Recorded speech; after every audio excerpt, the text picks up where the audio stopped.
Shalom Bapak Ibu dan Saudara yang kasih dalam Tuhan. Dengan sukacita pada kesempatan ini kita boleh berkumpul. Kita mau bersyukur kepada Tuhan. Kita arahkan hati dan pikiran kita kepadanya. Saya ajak kita berdiri bersama-sama. Mari kita tunduk kepala. Adapun pertolongan kita datangnya dari Tuhan yang menciptakan langit bumi serta segala isinya. Tuhan yang setia dan tidak pernah meninggalkan perbuatan tangannya, tapi kekal sampai selama-lamanya. Turunlah atas saudara sekalian anugerah dan sejahtera dari Bapa, kasih karunia dari Tuhan Yesus Kristus, serta lawatan kuasa Roh Kudus curahkan atas kita sementara kita beribadah pada saat ini. Amin. Segala puji dan hormat kami naikkan kehadirat-Mu Tuhan. Terima kasih Bapa buat pagi yang indah ini Tuhan. Kami boleh datang ke rumah-Mu ya Bapa, untuk kami boleh bersama-sama dengan seluruh jemaat Tuhan, untuk bersekutu, untuk memuliakan, memuji, memuliakan Engkau ya Bapa. Terima kasih Tuhan buat penyertaan-Mu yang sungguh luar biasa ya Bapa. Engkau sudah memberikan kami tuntunan pimpinan dalam kehidupan kami, khususnya dalam sepekan yang sudah kami lewati Tuhan. Engkau yang tidak pernah jemu-jemu Tuhan untuk menyertai, memimpin dalam pekerjaan kami, dalam kehidupan keluarga kami Tuhan. Engkau selalu memberikan kami kekuatan, Engkau selalu memberikan kami penyertaan yang sungguh luar biasa Tuhan. Di dalam kehidupan kami hari lepas hari ya Bapa, kami boleh merasakan akan suka duka bersama dengan Engkau Tuhan. Sehingga kami pada pagi ini Tuhan, kami boleh datang menghampiri hadirat-Mu Tuhan, untuk kami boleh bersekutu dengan jemaat-jemaat-Mu yang ada di tempat ini ya Bapa. Terima kasih Tuhan, Engkau Allah yang luar biasa Tuhan. Engkau Allah yang sungguh baik, teramat baik dalam kehidupan kami ya Bapa. Terima kasih biarlah Tuhan, kami rindu ya Bapa agar setiap jemaat-jemaat-Mu Tuhan yang belum hadir juga boleh bersama-sama dengan kami Bapa. Biarlah Engkau juga akan percepat langkah mereka Tuhan, untuk kami boleh tiba di tempat ini Tuhan, untuk bersama-sama Tuhan menaikkan pujian, supaya pujian-pujian yang kami naikkan ini Tuhan boleh menjadi tupa yang harum di hadapan Engkau ya Bapa. Terima kasih Tuhan, kami juga berdoa untuk hamba-Mu ya Bapa yang akan menyampaikan firman-Mu Tuhan. Yang belum hadir di tempat ini, biarlah Engkau juga sertai hamba-Mu ini supaya boleh tiba di tempat ini untuk menyampaikan akan berkat firman-Mu Tuhan. Biar Engkau urapi mulut bibirnya ya Bapa, sehingga firman yang disampaikan ini Tuhan boleh benar-benar Tuhan menjadi rema dalam kehidupan kami, menjadi tuntunan di dalam kehidupan kami Tuhan, supaya kami boleh menjadi pelaku-pelaku firman yang berkenan di hadirat-Mu ya Bapa.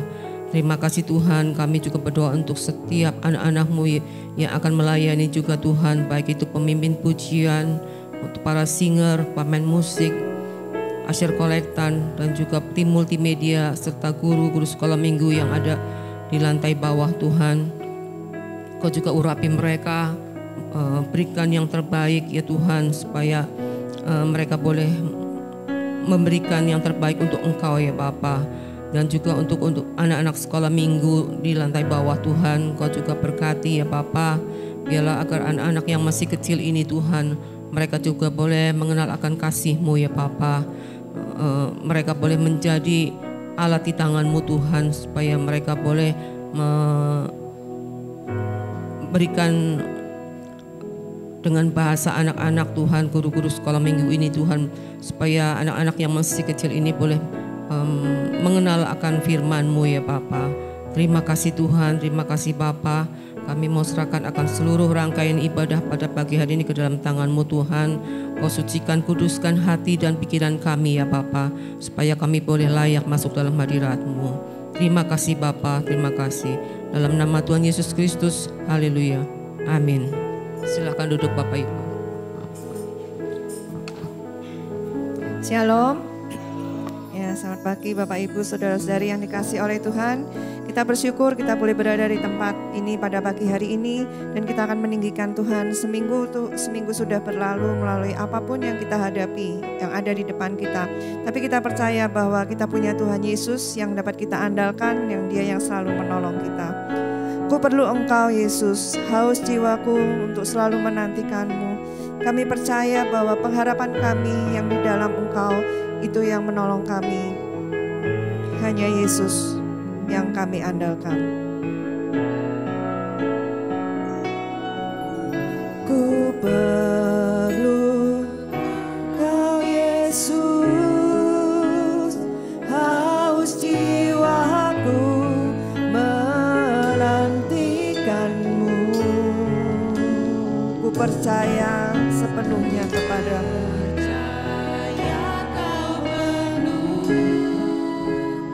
Pengharapanku di dalam-Mu. Yesus, hanya Kau yang ku andalkan, melebihi siapapun juga. Yesus, hanya Kau yang ku percaya. Di setiap waktu tiada lain yang ku andalkan selain Kau, Yesus. Tiada lain yang kami andalkan selain Engkau ya Tuhan.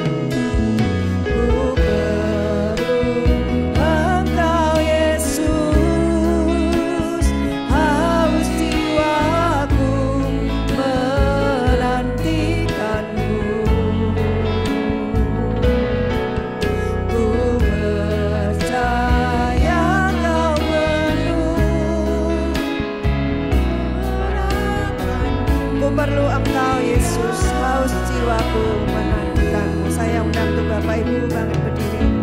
Ku perlu Engkau Yesus, benar Tuhan. Ini isi hati kami. Kami memerlukan Engkau dalam setiap langkah kehidupan kami. Ku percaya Kau penuh pengharapanku di dalam-Mu. Yesus, hanya Kau yang ku andalkan, yang ku andalkan, melebihi siapapun juga. Yesus, hanya Kau yang percaya. Di setiap waktu tiada lain yang ku andalkan selain Kau. Yesus, hanya Kau yang ku andalkan, melebihi siapapun juga.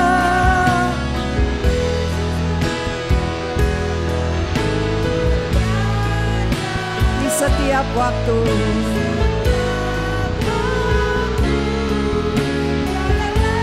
ku andalkan selain Kau. Yesus, hikmat-Mu lebihi pikiranku. Jalan-Mu di atas segala jalan Tuhan, karena Engkau yang menuntun kami ke arah yang benar.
setiap waktu.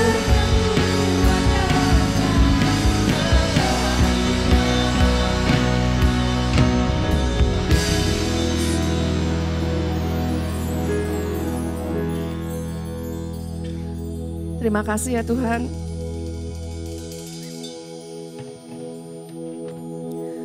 Terima kasih, kami sungguh bersyukur karena Engkau begitu baik buat kami, karena Engkau sangat mengasihi kami, Engkau sangat menyayangi kami, dan Engkau tidak akan membiarkan kami jatuh. Apapun yang kami hadapi, kami percaya dalam setiap pergumulan kami, dalam apapun yang kami hadapi Tuhan, bahwa Engkau selalu ada bersama dengan kami, dan apapun yang kami alami itu ada kebaikan Tuhan di dalamnya.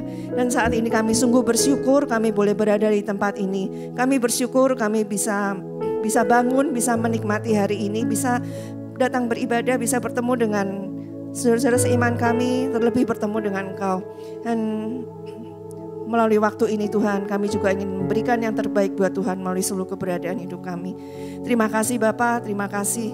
Kami ingin memberikan pujian yang baik buat Tuhan, dan kami percaya bahwa Tuhan melawat setiap kami tanpa terkecuali. Terima kasih Tuhan. Kami berdoa di dalam nama Tuhan Yesus. Amin. Shalom Bapak Ibu.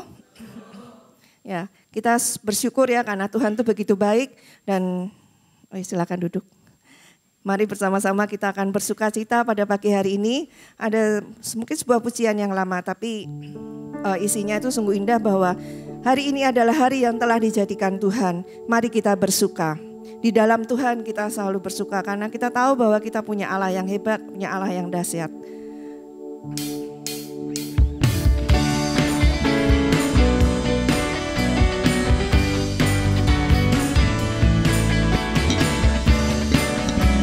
Hari ini hari yang telah dijadikan Tuhan, mari kita bersuka. Hari ini hari yang telah dijadikan Tuhan, mari kita bersuka. Hari ini hari yang telah dijadikan Tuhan, mari kita bersuka.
bersyukur kepada Tuhan.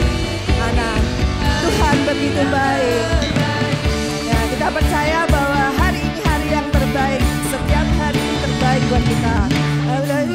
Dari tanganmu kau beri rancangan yang terindah. Tak hanya yang baik saja yang ku terima.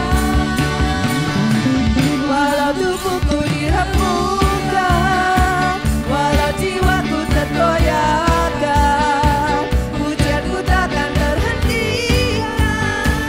Rohmu yang memberi penghiburan.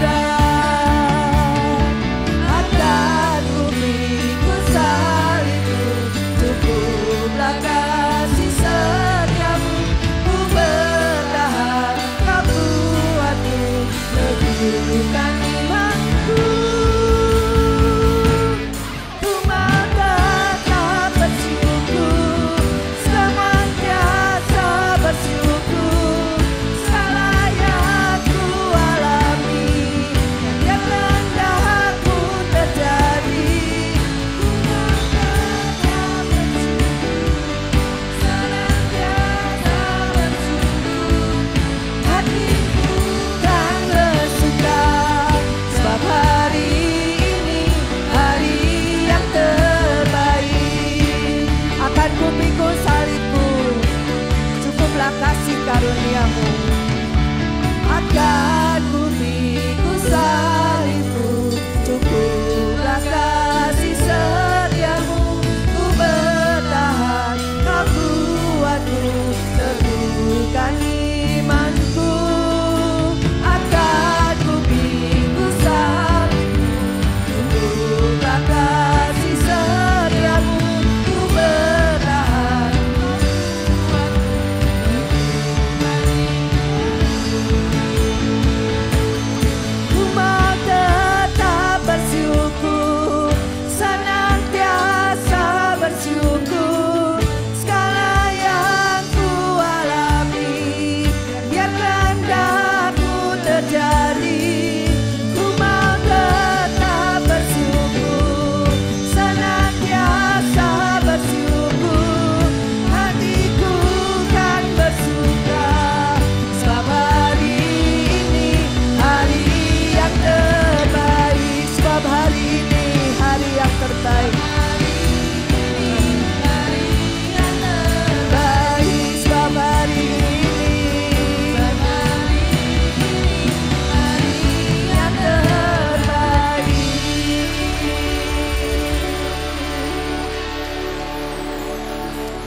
Apakah ada amin bahwa Tuhan itu selalu baik buat kita? Apakah ada amin bahwa dalam segala hal Tuhan itu selalu punya rancangan yang terbaik buat kita?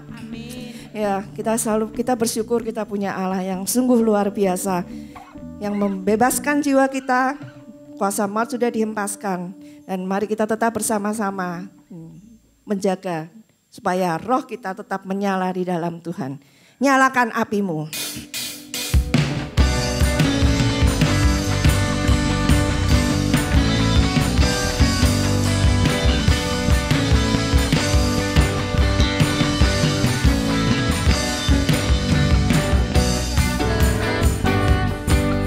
Kuasa maut tak terhempas, nama Yesus pemenang, nama Yesus jawaban.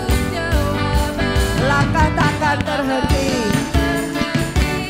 berlari sampai akhir. Serukan tinggi namanya, serukan ajaib namanya. Roh Kudus membakar setiap kami. Naikkan pujian, mujizat terjadi. Mengalir kuasa-Mu, nyalakan api-Mu. Ku nyanyi, tercurah kuasa-Mu. Kuasa-Mu, nyalakan api-Mu. Ku nyanyi,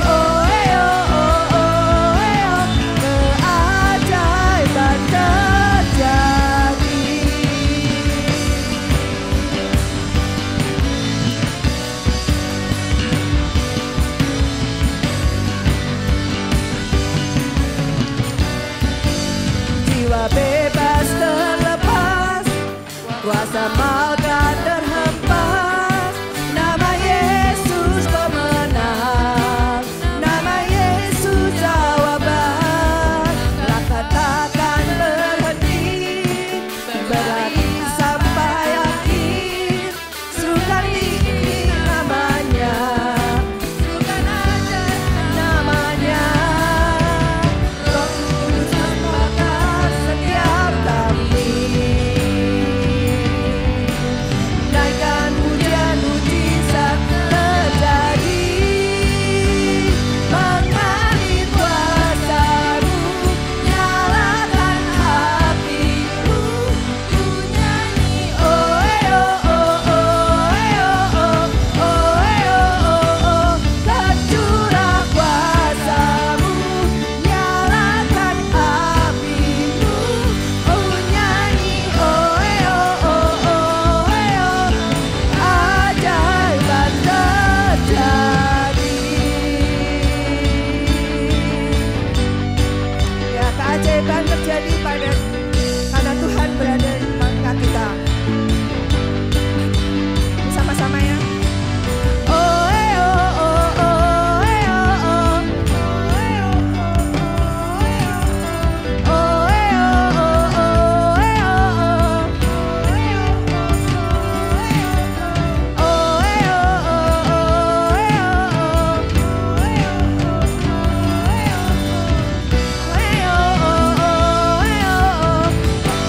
Roh Kudus tercurah, Roh Kudus membakar setiap kami. Naikkan pujian mujizat terjadi, mengalir kuasa-Mu, nyalakan api-Mu, ku nyanyi oh oh. Tercurah kuasa-Mu, nyalakan api-Mu, ku nyanyi oh oh. Keajaiban terjadi.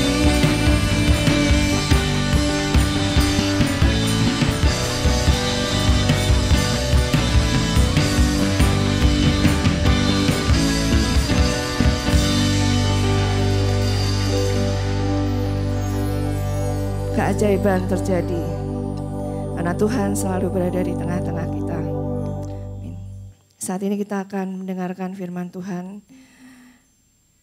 Biar kita seperti rusa yang haus, yang rindu aliran sungai, yang hati kita itu tidak tahan dan selalu merindukan Tuhan. Seperti tanah gersang kita menantikan hujan. Dan kita tahu bahwa hanya Tuhan, seorang pribadi yang sangat mengenal hati kita, yang mengerti apa isi hati kita. Dan mari kita tinggikan Tuhan, bahwa kita selalu tinggal dalam dekapan Tuhan. Terima kasih ya Tuhan. Seperti rusa haus, rindu aliran sungai-Mu.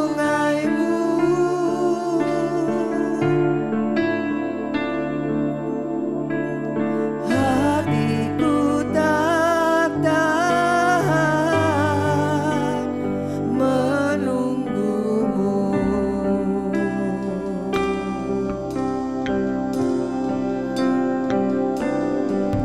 Bagai tanah gersang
Biarlah tiap kami ya Tuhan senantiasa merindukan Engkau lebih daripada segalanya.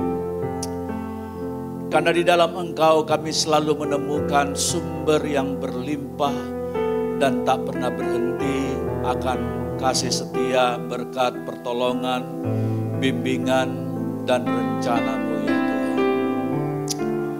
Terima kasih Tuhan, setiap kali kami boleh berkumpul di tempat seperti ini, kami percaya bahwa bersama-sama dengan orang-orang seiman memuji Engkau. Kami percaya Allah Tritunggal yang mengasihi kami akan membangunkan kami Tuhan, akan menolong kami bertumbuh, makin mengenal Engkau ya Tuhan. Terima kasih untuk hari-hari yang kami lewati sepanjang minggu ini ya Tuhan. Sungguh kami boleh mengaku bahwa kalau kami ada tiba hari ini adalah karena anugerah Tuhan. Pertolongan-Mu, perlindungan-Mu ya Tuhan sepanjang minggu ini Tuhan boleh kami rasakan. Terima kasih Tuhan kalau kembali kami boleh di tempat ini memuji meninggikan nama Tuhan. Dan sebentar kami akan mendengarkan firman Tuhan. Tuhan Engkau nyatakan isi hati-Mu melalui hamba-Mu. Kuduskan pemberitaan firman Tuhan supaya apa yang menjadi pesan Tuhan hari ini jelas bagi kami. Oleh firman Tuhan kami dikuatkan, oleh firman Tuhan kami dinasihati, oleh firman Tuhan kami dibangun untuk bertumbuh ke arah Kristus yang adalah kepala. Oleh karena itu Tuhan, hati kami seperti tanah yang subur, yang siap menerima benih kebenaran firman Tuhan. Demi nama Yesus Kristus, kita yang siap mendengar firman bersama katakan, amin. Beri kepada Tuhan kita dulu kemuliaan. Haleluya. Puji Tuhan, silakan duduk Bapak Ibu yang dikasihi Tuhan. Puji Tuhan. Shalom. Setiap kali saya boleh menyampaikan firman Tuhan tempat ini, saya merasa sebuah kesempatan yang sangat terhormat bagi saya. Puji Tuhan, Bapak Ibu yang dikasihi Tuhan. Biarlah kita senantiasa sehat-sehat. Amin. Ini kayaknya bangkunya sudah penuh, berarti sudah pada balik mudik ya. Puji Tuhan. Masih banyakkah yang masih mudik? Masih ya? Oke, puji Tuhan saudara-saudara. Nah, kepada saya diberikan tema yang saya sudah siapkan yaitu hidup dengan kekayaan sejati. Mari bersama-sama saya katakan hidup dengan kekayaan sejati. 1, 2, 3. Sudah ditampilkan, mau ditampilkan? Ya. Nah, saudara-saudara yang dikasihi Tuhan, saya percaya bahwa apa yang menjadi tema firman Tuhan pagi hari ini akan sungguh-sungguh memberikan kepada kita pengertian apa sesungguhnya makna hidup kita. Ya.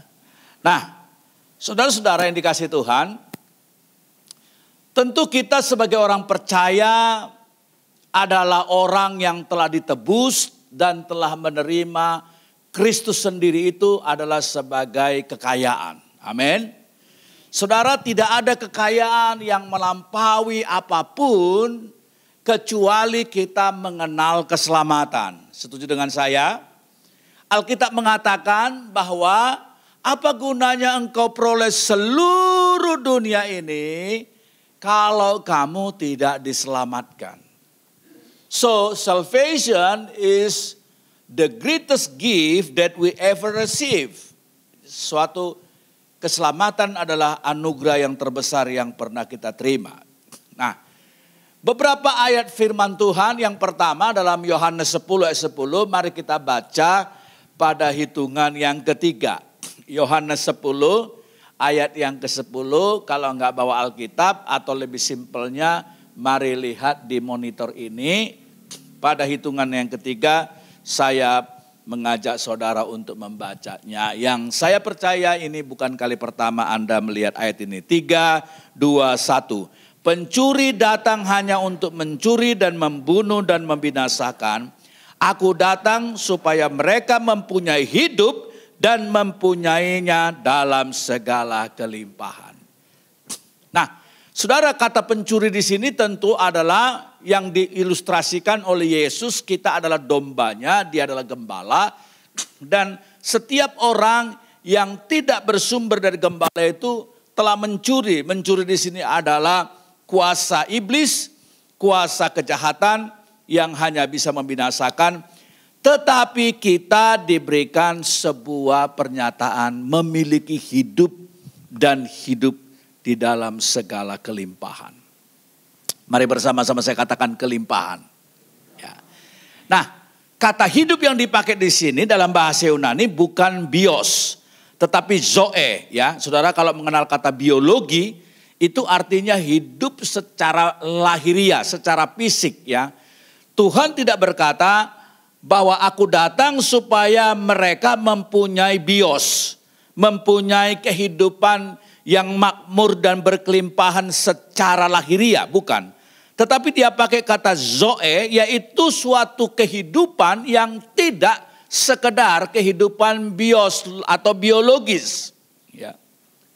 Nah, saudara-saudara yang dikasihi Tuhan Yesus Kristus, jadi kita dari sononya yang telah terima Tuhan adalah orang yang kaya.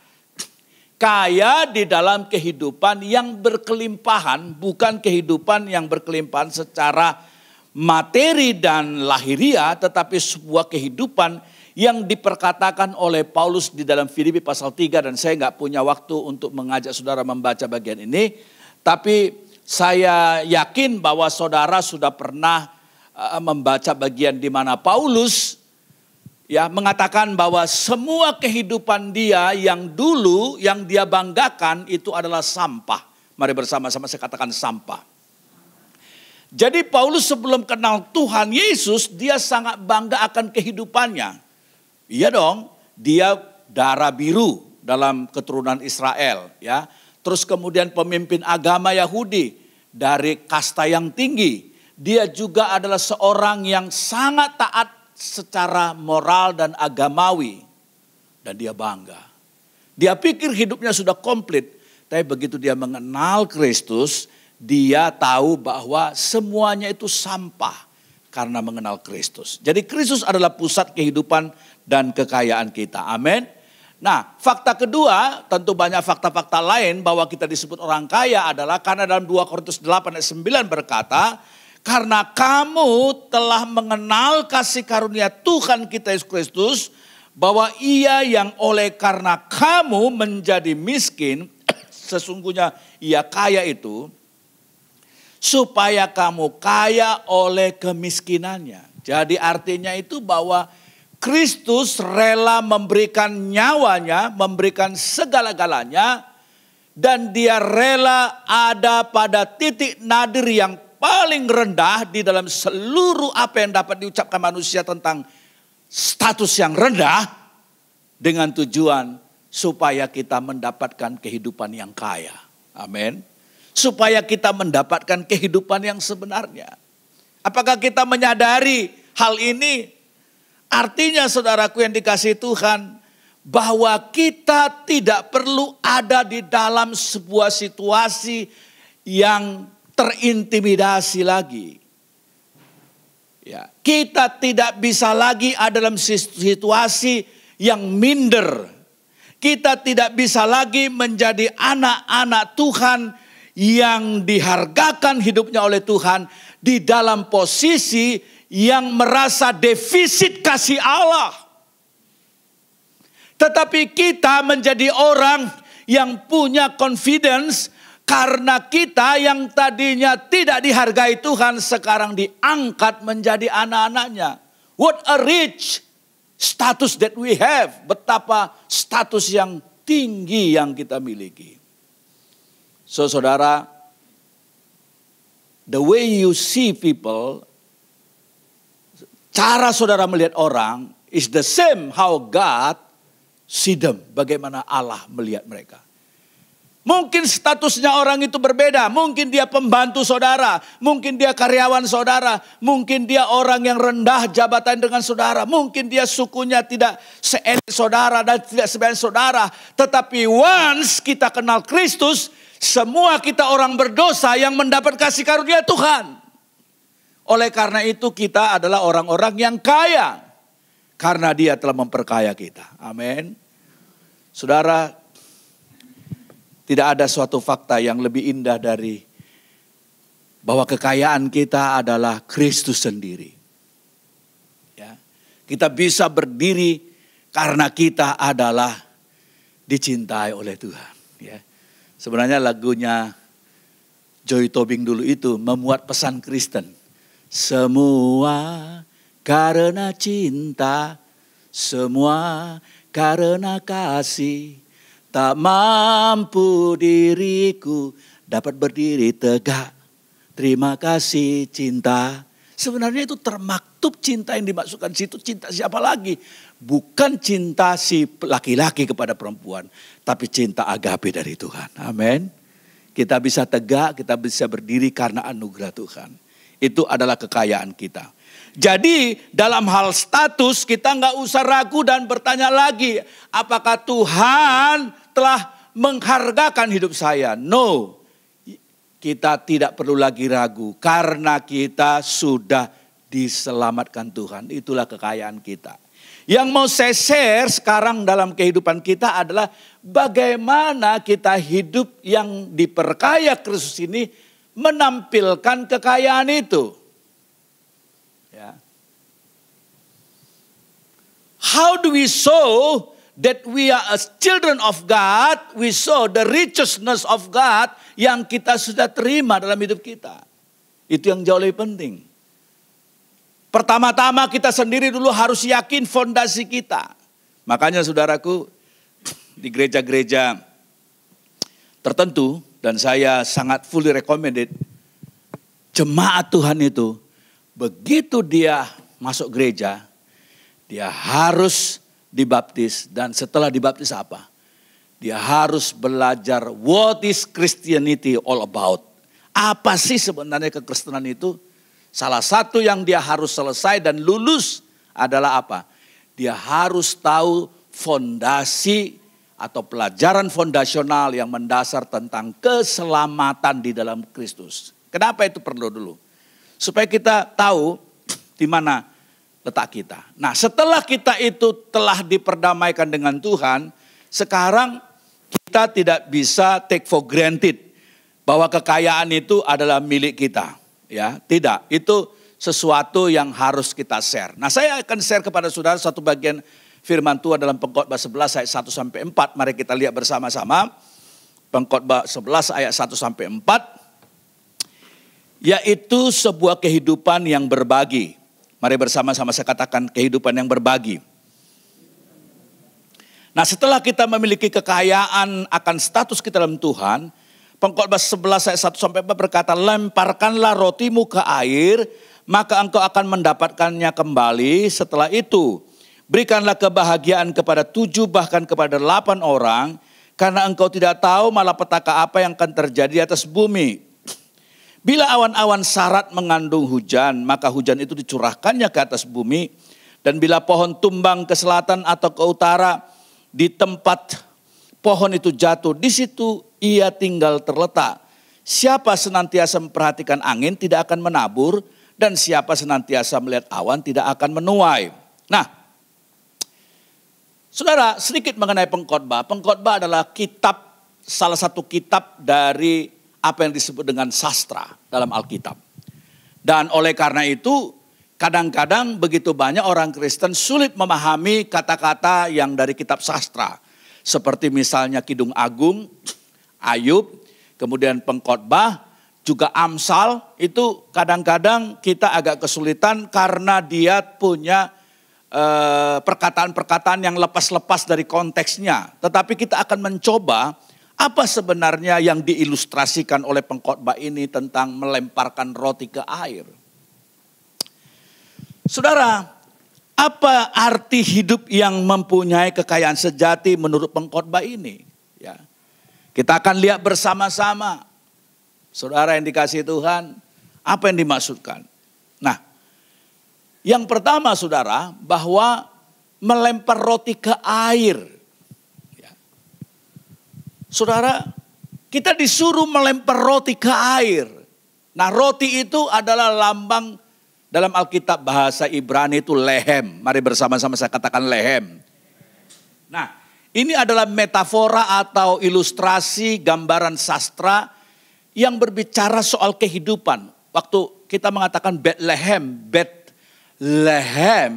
lehem itu roti, bet itu bait yaitu rumah roti, ya, rumah kehidupan artinya. Jadi saudara-saudaraku, jadi waktu kita disuruh melempar roti artinya kita ini adalah roti, ya. Kita ini adalah karena Tuhan, ya, telah mengatakannya. Sebenarnya itu adalah suatu pantulan dari Yesus, ya. Saudara masih ingat? Waktu Yesus berkata, akulah terang hidup, Yohanes 8:12. Lalu kemudian dikatakan, kamulah terang dunia. Jadi kamu adalah refleksi dari saya sebagai terang kepada dunia ini. Sama juga waktu Yesus berkata dalam Yohanes, akulah roti hidup yang tidak turun yang turun dari sorga, yang bukan seperti roti mana yang telah bisa basi dan busuk di padang belantara. Jika engkau makan, maka engkau menjadi bagian daripada saya. Jadi ketika Tuhan berkata, akulah roti hidup seperti akulah terang itu, maka dia mengatakan kita adalah terang dunia, maka kita juga adalah roti hidup yang terpecah bagi Tuhan untuk dunia ini. Jadi saudara-saudaraku, roti itu bukan berbicara soal makanan saja, tapi menyeratkan suatu kehidupan seluruhnya. Ya. Kemana kita lempar dikatakan di sini adalah ke air. Ya. Mari bersama-sama saya katakan ke air. Tetapi dalam konteks ayat ini, sebenarnya bukan hanya air saudara, tapi sungai. Ya. Hamayim, yaitu air di dalam bentuk yang jamak. Ya. Ini adalah sebuah maksud yang apa? Maksud melemparkan, memberikan kehidupan kita yang berharga ini, yang kaya ini karena Tuhan, ke sungai yang mengalir deras. Mungkin kita berpikir suatu kesia-siaan, ya. Kok roti dilemparkan ke air itu apa yang terjadi? Pasti basah kuyup, tenggelam dan lenyap. Ya kan? Tapi terlepas dari kesia-siaan yang kelihatannya sia-sia maksudnya, kita disuruh, diperintahkan Tuhan untuk taat melemparkan roti, yaitu diri kita, kehidupan kita kepada sungai yang mengalir. Ya, ini bicara soal ketaatan kepada janji Tuhan. Tapi saudaraku, walaupun kelihatan manusia sia-sia, tapi Allah akan memulihkan roti itu dengan berlimpah. Ya, amin. Tadi dikatakan di sana tadi, ya, dikatakan akan mendapatkan kembali, ya, tidak lama setelah itu, ya, lama setelah itu. Jadi artinya saudaraku, meskipun kita membagi hidup ini, ya, dan saudara, orang yang membagi hidup ini apa yang terjadi? Dia akan tanda petik lenyap dirinya. Artinya kemuliaannya tidak kelihatan lagi, ya. Egoisnya tidak kelihatan lagi. Diri kita menjadi lebih tidak kelihatan, tapi hanya Tuhan yang kelihatan. Ketika kita membagi hidup kita kepada dunia ini, maka seolah-olah kita itu hilang atau kita mengalami kerugian, kita mengalami sesuatu ada yang lenyap dari diri kita. Tapi apa? Tapi sesungguhnya kita akan mendapatkan kembali. Yesus berkata, barang siapa yang mau hidup dia harus mati. Mati dari apa?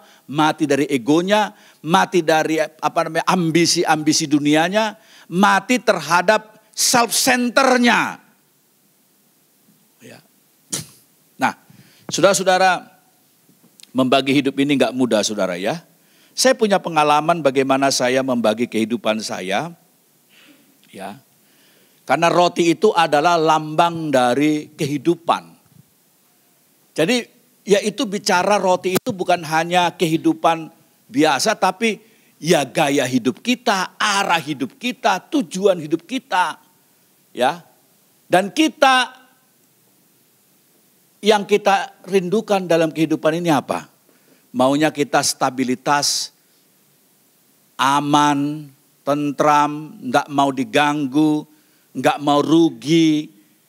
Kehidupan kita ini maunya, arahnya, tujuannya, dan pencarian kita adalah apa? Supaya kita bisa punya stabilitas, supaya kita aman. Ya. Dan itu Tuhan tidak mau. Ketika kekayaan yang Tuhan beri kepada kita, keselamatan itu, kesehatan, talenta, waktu, uang, harta, don't take it for granted. Saudara jangan menganggap itu sebagai kebetulan yang for the self purposes, untuk tujuan diri sendiri. Tidak, saudaraku. Tetapi kita harus membagi, saudara. Waktu kita membagi, diri kita akan apa? Akan mengalami tarikan menjadi kita, tanda petik, tidak lagi punya apa-apa seolah-olah. Ya. Saudara, pengalaman yang saya masukkan tadi, saya pernah melayani 2 keluarga, ya, yang mengalami penderitaan yang begitu ekstrim. Ya. Dan saya harus bukan hanya konselingin, tapi harus mendampingi secara pastoral selama 3 tahun. Ini keluarga mengalami depresi luar biasa, ya, mengalami kesusahan luar biasa, mengalami masalah yang cukup mendalam, sehingga mereka tidak lagi punya gairah melanjutkan hidup. Semuanya habis, saudaraku. Ya. Nah, ketika saya punya dorongan compassion dari Tuhan, yaitu belas kasihan dari Tuhan, saya mengalami penyitaan dari self-center saya. Misalnya apa? Saudara, kalau saudara peduli orang cuman sambil lalu, saudara tidak akan tersita kehidupan saudara. Tapi ketika saudara menjadi sahabat dari orang yang mengalami penderitaan ekstrim, saudara disita. Ya, apa itu? Privacy saudara. Jadi saya harus on-kan HP saya 24 jam. Jangan sampai dia bunuh diri, saya nggak bisa diakses. Ya, untuk pertolongan. Jadi saya temanin dia, bahkan bukan hanya bukan hanya tolong keluarga dari masalahnya, tapi saya juga datang ke rumahnya, bikin pendalaman Alkitab, berdoa, berpuasa, menemani dia kemana-mana sampai keluarga itu bisa bangkit, survive, dan Tuhan pulihkan keluarga itu. Tetapi saudaraku, waktu saya melakukan itu, benar-benar tadi, yaitu saya mempertaruhkan stabilitas saya, rasa aman saya, rasa nggak mau diganggu. Saudara, kalau saudara mau melayani Tuhan, ingat, tidak ada kualifikasi penting menjadi pelayan Tuhan kecuali saudara mau direpotin. Yesus mau direpotin oleh banyak orang. Dia waktu jalan, tiba-tiba ada orang teriak, orang buta, "Jesus, anak Daud, belas kasihani aku." Muridnya mengatakan, "Shh, guru kita sibuk, jangan ngomong gitu." Tapi Yesus menoleh. Perempuan yang mengalami pendarahan lebih dari 8 tahun. Mengganggu dia. Yesus menoleh dan menjamah perempuan itu. Seorang yang mau melayani Tuhan adalah seorang yang apa? Seorang yang mau direpotin. Dan waktu mau direpotin, dia berbagi rotinya, kehidupannya. Dia akan mengalami apa yang namanya turbulence atau gangguan rasa stabilitas dan keamanan kita. Tapi kalau saudara mau seperti Yesus, saudara harus melayani. Dan Yesus melayani apa? Filipi pasal 2. Mengosongkan dirinya. Jadi hanya bisa orang melayani Tuhan kalau dia mengosongkan dirinya, mengosongkan egonya, mengosongkan rasa paling dihormati. Banyak loh di gereja-gereja orang melayani, apa? Tujuannya apa? Supaya dihormati. Begitu orang percaya di gereja tidak bisa lagi menjaga perasaannya, maka dia gampang untuk marah-marah. Kenapa? Karena dia kurang kemuliaan ya di dalam gereja. Dia melayani dengan motivasi supaya orang menghormati dia. Nah, ketika dia tidak menjadi pusat perhatian, di situ dia mulai mutung kata orang Medan. Dia mulai ngambek kata orang Jawa. Ya, mari bersama-sama saya katakan tidak ada di gereja ini. 1, 2, 3. Puji Tuhan. Amin. Saudara melayani di gereja ini pasti dengan semangat dan kesukarelaan. Amin. Nah, yang pertama tadi apa? Yaitu kita dikatakan lemparkan rotimu. Hanya dengan melemparkan kehidupanmu kepada dunia ini yang seolah-olah akan terlihat sia-sia, engkau akan bisa menggenapi rencana Tuhan. Nah, yang kedua saudaraku, kepada 7 atau 8 orang, ayat 2 tadi. Berikanlah kebahagiaan kepada 7 bahkan kepada 8 orang. Nah, saudara-saudara, ini adalah bahasa simbolik. Maka saya katakan tadi ketika kita bicara pengkhotbah itu bahasanya sangat parabola, sangat ilustratif ya. Nah, dalam tradisi rabbinik Israel itu ada suatu pemberitahuan bahwa warga negara yang baik itu setidaknya dalam hidupnya pernah membantu 7 atau 8 orang. Ini latar belakang dari ayat itu ya. What does it mean? Apa itu artinya? Jadi angka ini hanyalah ilustrasi untuk mencerminkan suatu hal yang tak terbatas. Mari bersama-sama saya katakan tak terbatas. Nah, ingat enggak waktu orang ditanya, Tuhan Yesus kami harus mengampuni berapa kali? Yesus jawab berapa? 7 kali 7 70 kali 7 kali ya gitu. Jadi angka 7 itu adalah angka sempurna. Jadi bukan 70 kali 7 490 kali. Begitu ke orang lain berbuat salah ke 491, saudara mengatakan stop. Karena saya taat kepada firman yang mengatakan saya harus mengampuni 490 kali. Jadi kamu sudah buat kesalahan 491. Jadi gak ada lagi pengampunan. Bukan itu ya. Tetapi itu berbicara soal lemparkanlah kehidupanmu kepada dunia ini tanpa perhitungan, ya, tanpa henti. Ya. Jadi 7-8 kali adalah bahasa ilustrasi untuk mengatakan sebuah jumlah yang begitu banyak, yang tidak terbatas. Ya. Nah, saudara-saudara yang dikasihi Tuhan, memang ini adalah suatu cinta dari Tuhan. Hanya Tuhan yang punya kasih tak terbatas, amin. Ya, hanya Tuhan yang punya kasih tak terbatas. Ya, panjang sabarnya kita itu terbatas sebagai manusia.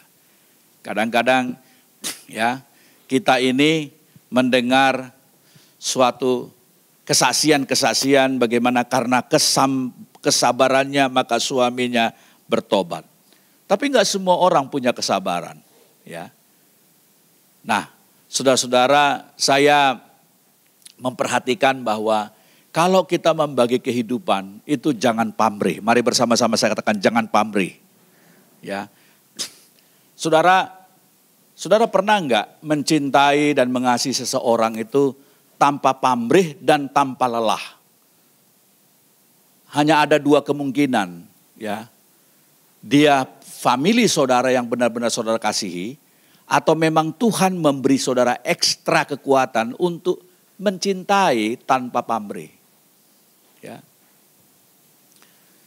Saya boleh bersaksi saudara, saya mungkin apa yang saya akan saksikan ini adalah perpaduan dua-duanya. Apa itu? Kami 7 bersaudara, saudara. Kami 7 bersaudara, 6 laki-laki 1 perempuan. Ya, jadi saya anak nomor 2, anak nomor 1 adalah abang saya yang gembala di Denpasar, Bali. Saya nomor 2, nomor 3 itu cewek. Itulah satu-satunya cewek di rumah kami. Lainnya semua batangan. Semua laki-laki, ya kan? Nah, saudara, adik saya yang paling kecil, sekarang umurnya mungkin 38 apa berapa. Ya, saya melihat, ini adik saya yang paling kecil ini mengalami gangguan jiwa. Ya, gini saudara. Jadi sejak dia muda, dia udah main narkoba, kemudian sudah parah, ya. Dan saya mencintai dia 10 tahun lebih ya, memantau dia, kirim uang ke kampung. Tapi mama saya waktu hidup nggak mau dia dibawa ke rehabilitasi. Mama saya takut kalau makin parah. Sehingga mama saya turut memperburuk keadaannya. Jadi mama saya di masa tuanya 70 tahunan, meninggal 71 sebelum COVID, mama saya sering berdebat dengan mama saya supaya diserahkan itu adik saya itu di bawah pengasuhan saya, tapi mama saya nggak ngasih. Biarlah teman saya di kampung ini. Tapi waktu mama saya di ujung kehidupannya dan waktu saya pulang kampung, saya lihat dia parah. Dia kalau lihat ayam, dia ketawa sendiri. Matanya udah cekung, badannya kurus kering. Dia sudah halusinasi dan sudah parah keadaannya. Kurus dan dia nggak menampilkan sebagai seorang pemuda, padahal dia ganteng, badannya kurus, ceking segala macam. Dan saya prihatin, saudaraku. Dalam hati saya, tunggu aja mama mati dulu ya, mama meninggal dulu, ini orang gua beresin gitu ya. Tapi mama saya keep bersama-sama tinggal dengan dia dalam keadaan yang memprihatinkan. Saudara, waktu mama saya meninggal, saya undang polisi untuk tangkap orang itu, tangkap adik saya. Saya bilang tangkap dia, bawa ke rehab. Di rehab 2 tahun saudara di Sumatera Utara, keadaannya pulih 60-70%, tapi masih suka halu. Tapi saya cintai dia, saya support dia terus, saya pantau dia terus, saya kasih uang untuk dia punya kehidupan.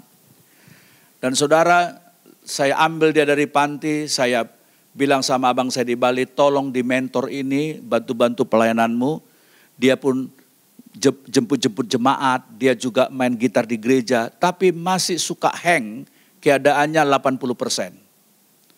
Dan saudara, saya berpikir, Tuhan, saya nggak mau kehilangan adik saya nih. Seandainya saya tidak selamatkan dia dari kampung, mungkin dia setelah meninggal mama saya, dia mungkin akan bertelanjang di jalanan makanin sampah. Tapi saya terus memantau dia, mengasihi dia. Dan saudara tahu, tahun yang lalu saya pikir Tuhan, kalau dia terus tinggal di Bali, hanya bantu-bantu jemaat, melayani di jemaat yang tidak besar, yang kecil dari abang saya, pasti dia akan tidak punya masa depan. Jadi saya bilang, saya mau masukkan aja dia kuliah. Dan saya tanya dia, saya layani dia, saudara, saya layani. Saudara, apa yang terjadi? Saya bawa dia ke STT Abdiel Ungaran. Dia ambil musik gereja. Dan waktu saya bawa dia ke STT Abdiel Ungaran, semua orang di situ termasuk rektornya menolak dia. Kenapa? Waktu diwawancarain dia banyak diam dan berhalusinasi, masih nggak nyambung. Tapi saya berdoa terus. Saya bilang pokoknya kamu harus punya masa depan Andi, kamu harus kuliah supaya nanti kamu sarjana, saya harus hantar kamu menjadi manusia. Setelah itu abang lepas. Saya sudah 15 tahun, tolong kamu pokoknya ini, kamu harus belajar baik. 1 minggu pertama dia minta keluar, saya bilang bertahan, abang berdoa bagi kamu. Dan saudara tahu apa yang terjadi setelah 1 semester dia di sana, di Abdiel saudara. Saya ketemu dengan rektor Abdiel, ketua Abdiel, ibu siapa namanya, ketemu dalam sebuah pertemuan, Ibu Agustin ya. Saya ketemu di, Ibu Kristin itu, saya ketemu di Malang, lagi ada pertemuan seluruh pimpinan STT se-Indonesia, duduk di meja makan berdua, dia bilang gini sama saya, Pak, wow, dia bilang, adik bapak katanya, mencengangkan sekali perubahannya. Saya bilang, maksudnya gimana Bu? Wah, dia sekarang Pak katanya, udah normal Pak katanya. Kemarin dia kesaksian tentang hidupnya, itu banyak orang menitikkan air mata, tepuk tangan, aplaus. Dan dia bisa mengikuti perkuliahan. Saudara, saya cerita sama istri saya menangis karena dia tahu keadaan adik iparnya. Kalau bukan karena Tuhan melalui saya, karena abang-abangnya semua itu udah bilang gini, udah deh gak usah diurusin, kita udah capek mencintai dia. Biarin dia mau jadi gila di jalanan. Tapi saya bilang no, saya bilang gitu. Anak saya nomor 2 yang mahasiswa protes saya. Papa itu gak boleh terlalu peduli sama dia karena dia sudah terlalu parah. Saya bilang tidak. Saya akan tetap mencintai dia. Saya gak rela adik saya makan sampah di sana. Dan puji Tuhan, sekarang udah masuk semester kedua di Abdiel. Dia sekarang kuliah di sana. Dan dia bisa mengikuti kuliah. Dia WA saya, Bang, saya punya IP lumayan. Dia bilang nilai saya ada 3A. Saya bilang, Tuhan terima kasih. Jangan berhenti mencintai orang, saudara ya. Saya mencintai adik saya itu mungkin karena Tuhan, tapi plus adik kandung saya. Jadi artinya saudara yang dikasih Tuhan Yesus Kristus, lemparkan roti Anda tanpa henti, tanpa perhitungan. Ya, saya sampai sekarang masih mencari sponsor dia. Saya juga nggak kuat biayai dia tiap semester, tiap minggu. Ya, saya sedang berdoa belum bagaimana supaya dia bisa ada donaturnya dan saya bisa lepas. Tapi puji Tuhannya istri saya mendukung. Coba kalau istri saya bersungut-sungut. Adik iparmu doang yang kau perhatiin, biarin aja tuh. Tapi istri berkatakan, Pak aku support kamu. Pokoknya Andi harus diselamatkan. Pokoknya Andi harus selamatkan. Dan puji Tuhan, aku berdoa supaya dia nanti menjadi hamba Tuhan yang melayani Tuhan seumur hidupnya. Amin.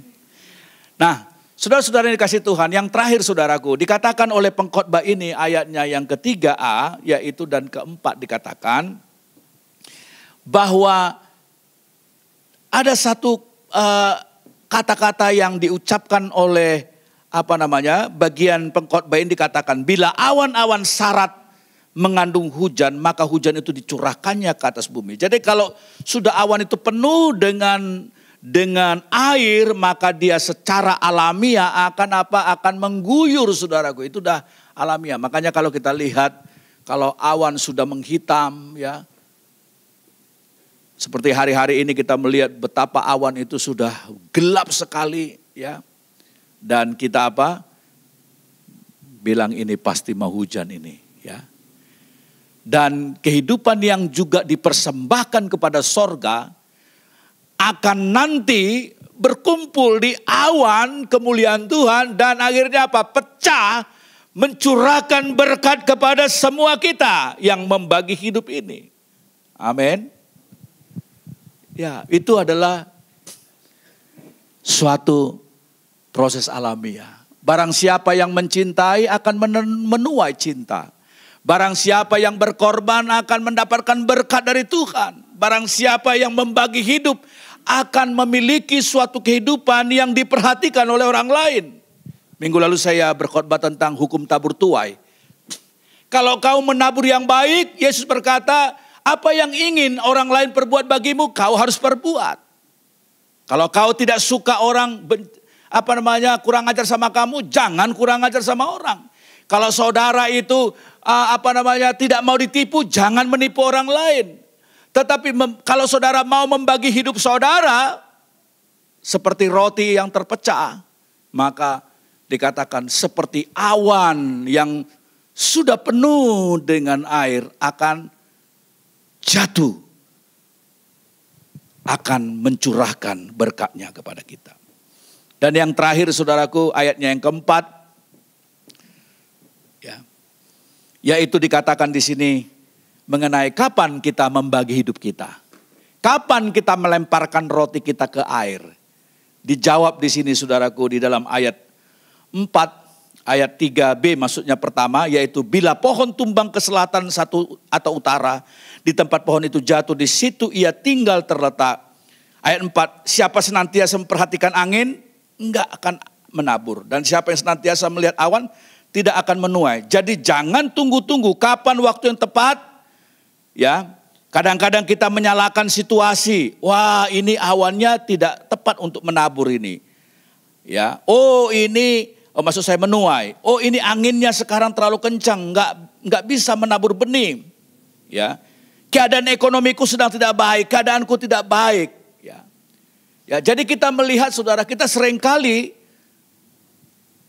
hanya, nanti kalau stabilitas keuangan saya maka saya akan tolong orang.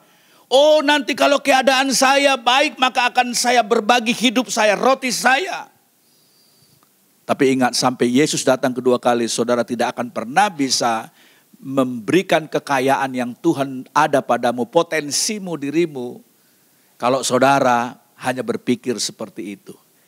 Ya. Nah itu sebabnya orang yang hanya memperhatikan angin tidak akan pernah berani menabur. Orang yang hanya melihat awan tidak akan pernah berani menuai. Wah, jangan-jangan ini hujan nanti. Jadi jangan dulu kita tuai. Keburu akhirnya apa? Busuklah itu. Padi kan? Jadi saudaraku, ini berbicara tentang apa?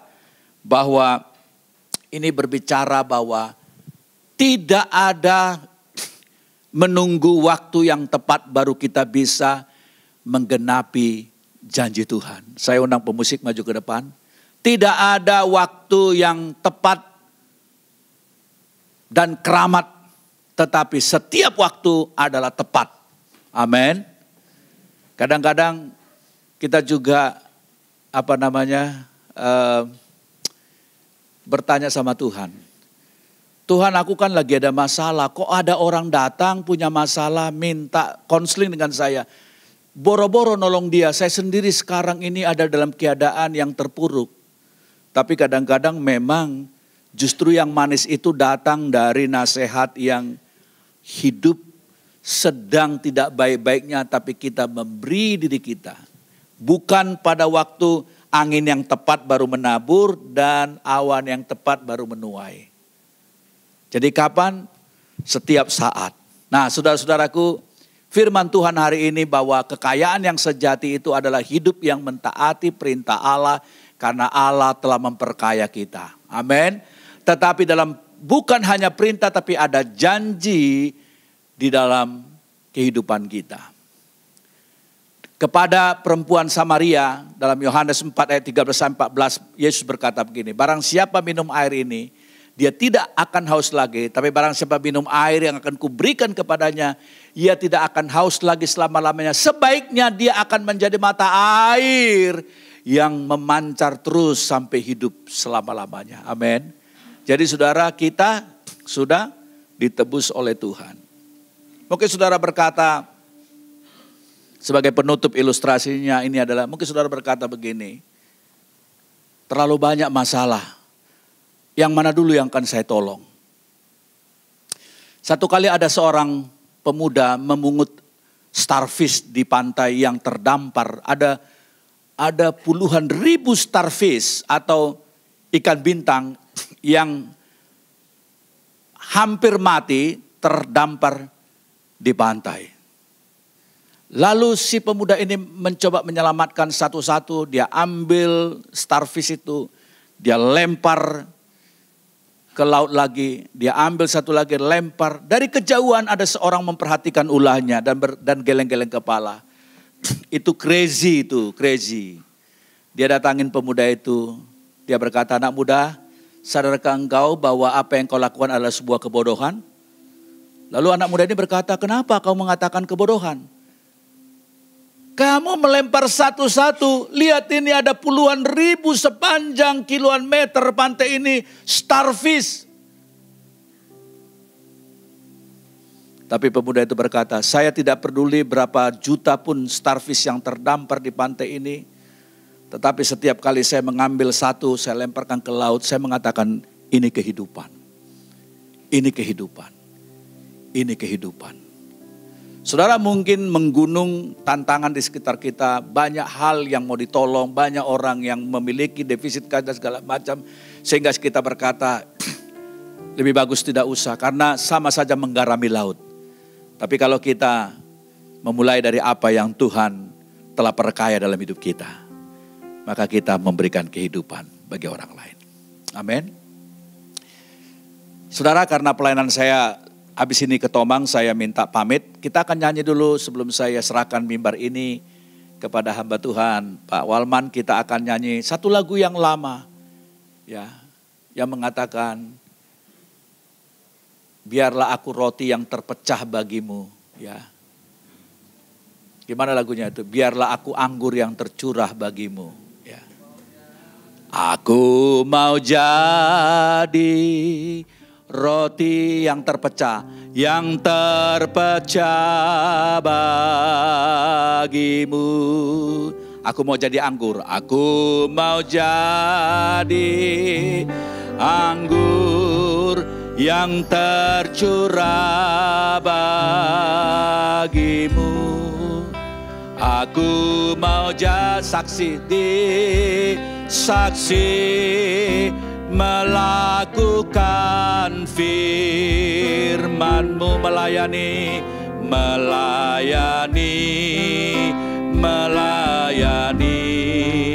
lebih sungguh. Aku mau jadi roti terpecah bagimu.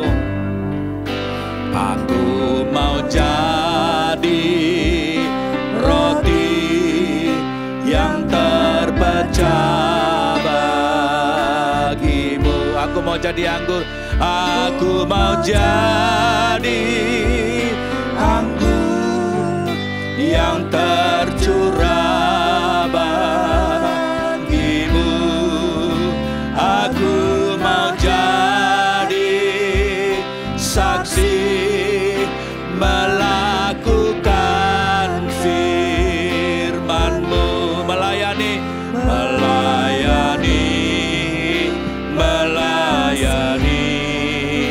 lebih sungguh. Sekali lagi, aku mau jadi roti. Haleluya. Aku mau jadi roti yang terpecah bagimu. Aku mau jadi anggur yang tercurah bagimu. Aku mau jadi saksi. Aku mau jadi saksi melakukan firman-Mu, melayani, mengasihi. Saya ajak kita berdiri bersama-sama, kita nyanyikan pujian sekali lagi. Aku mau jadi roti. Aku mau jadi roti yang terpecah bagimu. Aku mau jadi roti yang tercurah bagimu.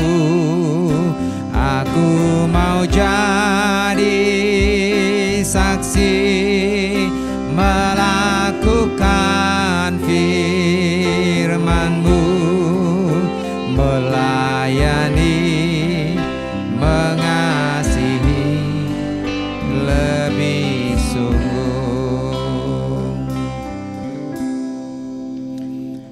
Kami telah mengalami dan menyaksikan Tuhan telah menyerahkan segala sesuatu yang ada pada Tuhan, tubuh, nyawa, harga diri, bahkan darah-Mu sendiri tertumpah. Engkau menjadi roti yang terpecah bagi kami. Tubuh-Mu tercabik-cabik, darah-Mu tertumpah, supaya kami tidak binasa, tetapi kami boleh beroleh hidup yang kekal. Bahkan firman-Mu mengajar kami kembali pada kesempatan ini, supaya kami juga menjadi roti yang terpecah, menjadi darah yang tercurah bagi sesama kami, bagi pekerjaan-Mu, dan kami akan ambil bagian dalam setiap pelayanan yang Tuhan percayakan di tengah-tengah gereja-Mu. Engkau urapi hamba-Mu yang sudah melayani kami, Tuhan akan terus memakai dalam setiap pelayanannya. Bahkan Engkau juga akan terus mengingatkan kami, mampukan kami, supaya kami sungguh menjadi pelaku firman-Mu, dan kami nyatakan melalui kehidupan kami dapat berbagi bagi sesama kami melalui hidup ini. Terima kasih Tuhan, kami bersyukur dalam nama Tuhan Yesus. Amin. Silakan duduk Bapak Ibu dan Saudara yang kasih dalam Tuhan. Saya mau menyambut Bapak Ibu dan saudara-saudara yang baru pertama kali hadir dalam kebaktian ini. Silakan berdiri sejenak. Ya, di sebelah kanan saya ada satu yang baru pertama kali hadir. Selamat datang. Kami senang buat kehadirannya. Ya, selamat datang. Kami senang. Apabila belum memiliki tempat ibadah yang tetap, silakan bergabung dengan gereja Tuhan di tempat ini. Gereja ini adalah milik kita bersama. Tuhan Yesus memberkati. Silakan. Ada lagi satu di sana. Oh ya, sorry. Selamat datang ya, selamat bergabung. Kami senang buat kehadirannya ya. Biar sukacita Tuhan melimpah atas saudara-saudara dan berkat Tuhan selalu dilimpahkan. Ya, silakan duduk kembali. Waktu selanjutnya saya kembalikan kepada yang bertugas. Dan untuk minggu ini yang berulang tahun ada Ibu Edika Marbun atau Ibu Simare-Mare, dan Ibu Cindy. Ya, kami mengucapkan turut berbahagia selamat ulang tahun, dan Tuhan selalu memberkati, memberikan kesehatan dan berkat yang selalu melimpah. Mari kita naikkan pujian buat Ibu si Mare-Mare dan Ibu Cindy. Selamat hari jadi, Tuhan memberkati. Selamat hari jadinya, Tuhan selamat hari jadi, Tuhan memberkati. Selamat hari jadinya, Tuhan memberkati. Kita akan memberikan persembahan. Saya minta untuk petugas persembahan bisa maju ke depan.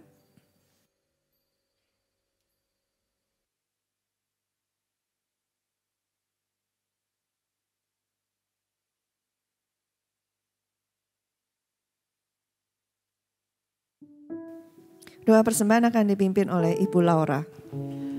Kita bersatu dalam doa.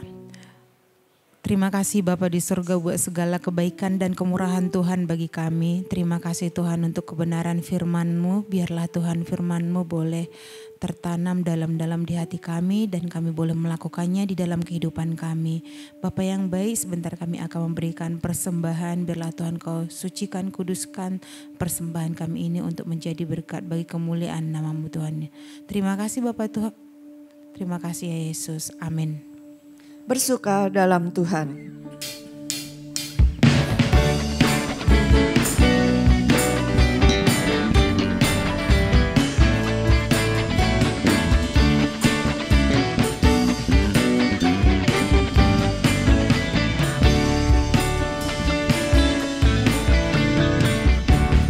Hari ini hari yang telah dijadikan Tuhan. Mari kita bersuka. Hari ini hari yang telah dijadikan Tuhan. Mari kita bersuka di dalam Tuhan. Bersuka di dalam Tuhan. Bersuka, bersuka dalam Tuhan. Mari bersuka, bersuka di dalam. Bersuka, bersuka dalam Tuhan. Sekarang bersuka, bersuka citalah bersuka. Saya undang Bapak Ibu bangkit berdiri. Bersuka, bersuka dalam Tuhan. Mari bersuka, bersuka citalah. Bersuka dalam Tuhan.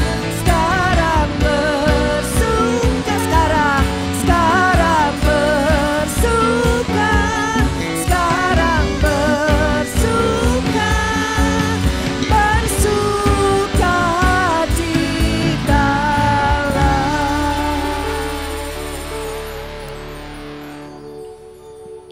Segala puji syukur, hormat, kemuliaan hanya bagi-Mu Tuhan. Karena kasih-Mu yang sempurna bagi kami menjadi contoh dan teladan dalam segala hal. Di dalam kasih, dalam pengorbanan, dalam perbuatan, bahkan dalam setiap aspek kehidupan Tuhan. Tuhan telah memberikan yang terbaik karena Tuhan kami adalah Tuhan yang sempurna. Karena itu Tuhan, ketika kami melangkah dalam hidup kami, ajar kami untuk tidak menyimpang ke kiri atau ke kanan, atau menjadikan bukan keadaan, situasi, dan orang yang menjadi fokus dan patokan kami, tetapi kami terus akan mengarahkan diri kepada Tuhan. Sebab apabila kami mengarahkan diri kepada manusia, keadaan ataupun situasi, maka kami akan kecewa dan kami tidak akan pernah dapat melangkah. Tetapi apabila kami menjadikan Tuhan sebagai model dalam kehidupan kami, teladan yang harus kami ikuti, maka kami akan terus melangkah dengan memandang kepada Tuhan dan memberikan yang terbaik. Karena itu Tuhan, Kau yang akan mengurapi kami dan memampukan kami untuk terus taat kepada firman-Mu, sehingga kami menjadi semakin sempurna sama seperti Engkau yang sempurna. Kami bersyukur buat anak-anak-Mu yang sudah melayani pada hari ini. Tuhan akan terus mengurapi dan memberkati mereka. Demikian juga pakai mereka dalam setiap langkah-langkah mereka. Kau berkati juga dalam keluarga, dalam pekerjaan, bahkan dalam setiap langkah-langkah mereka. Kami bersyukur juga Tuhan buat semua jemaat yang sudah hadir. Kau yang akan terus memeliharakan hidup mereka dalam setiap langkah mereka, keluar masuk mereka, dan Tuhan akan terus memberkati. Engkau menyediakan apa yang mereka butuhkan, dan Kau akan terus menuntun mereka di dalam setiap jalan mereka. Sebab kami percaya jika Tuhan ada di pihak mereka, mereka akan lakukan perkara-perkara yang besar, dan mereka akan mampu menjadi pemenang, bahkan lebih daripada pemenang. Kami berdoa juga Tuhan buat beberapa event yang akan kami lakukan, baik untuk Paskah, kebangkitan, di mana kami juga akan merayakan HUT gereja di tempat ini, juga untuk kenaikan-Mu yang akan kami rayakan melalui kebaktian Padang. Tuhan, kami mohon supaya Tuhan yang akan campur tangan urapi rekan-rekan panitia, bahkan seluruh rangkaian acara yang ada, supaya kami dapat merasakan kehadiran Tuhan dan kebangunan rohani boleh melanda kami semuanya. Kami berdoa juga Tuhan buat saudara kami yang berulang tahun pada minggu ini, baik untuk Ibu Simare-Mare, juga untuk Ibu Cindy. Kau memberkati mereka, memberikan kesehatan, kekuatan, dan sukacita melimpah. Bahkan dengan bertambahnya usia mereka, mereka semakin dalam mengenal Engkau dan semakin setia kepada Tuhan. Kau memberkati dalam pelayanan, dalam keluarga, maupun dalam pekerjaan mereka. Tuhan, kami juga berdoa buat bangsa dan negara kami. Kami menyadari bahwa situasi di sekitar kami sedang tidak menentu, baik secara politik, secara hukum, maupun secara ekonomi. Tetapi kami percaya jikalau Tuhan yang bekerja, dan Tuhan tidak pernah kekurangan cara untuk melawat bangsa ini. Karena itu lawat dan urapi para pemerintah kami dari pusat hingga daerah, supaya mereka bekerja dengan maksimal dan dengan sungguh-sungguh untuk membangun bangsa ini. Terima kasih Tuhan. Dan akhirnya apabila sebentar kami akan berpisah, kami mohon Tuhan memberkati kami. Jemaat yang dikasihi oleh Tuhan, angkatlah hatimu dan terimalah berkat Tuhan. Pulanglah dengan membawa berkat anugerah dan sejahtera dari Bapa, kasih setia dan kasih karunia dari Tuhan Yesus Kristus, serta kekuatan, penghiburan, dan penyertaan Roh Kudus nyata dalam kehidupan saudara dari saat ini sampai Maranatha Tuhan datang untuk yang kedua kalinya, bahkan sampai selama-lamanya. Amin. Bapa, terima kasih. Bapa, terima kasih. Bapa,